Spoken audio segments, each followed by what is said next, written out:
cumpla lo que la justicia exige.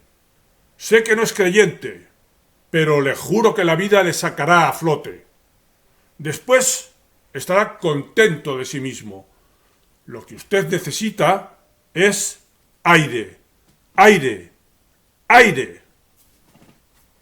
Esto es lo que en la más famosa novela de Dostoyevski, Crimen y Castigo, le espetó el comisario Porfiri Petrovich en privada conversación a Rodia Raskolnikov, cuando le hizo a este evidente que sabía que era el asesino de Aliona Ivanovna, una vieja usurera, y de su hermana Elizaveta, tratando amistosamente de aconsejarle para que su alma encontrara por fin el sosiego que había perdido desde que empezó a planear aquel asesinato.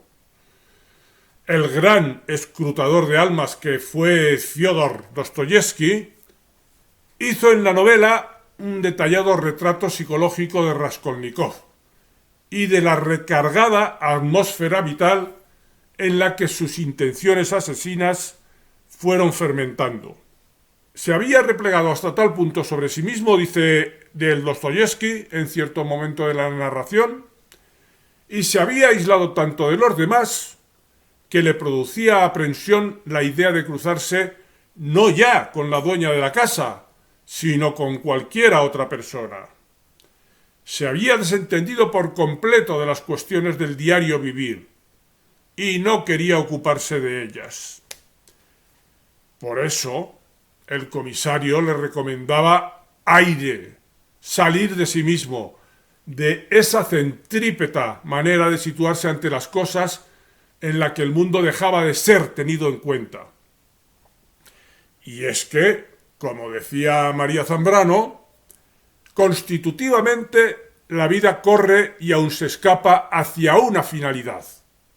Basta no encontrarla tanto como es preciso o fatigarse de ella para recaer y sentirse siempre aquí, fijo, sometido a sujeción, que es precisamente como se encontraba Raskolnikov, incapaz de salir de su habitación.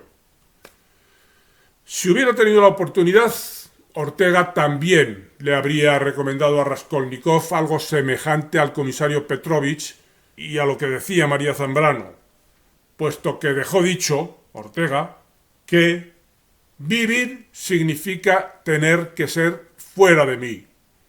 Y también dijo, existencia significa ejecución de una esencia fuera de mí. Las metas de la vida nos esperan, pues, ahí afuera, en el mundo. Otro día más. Hasta entonces, amigos.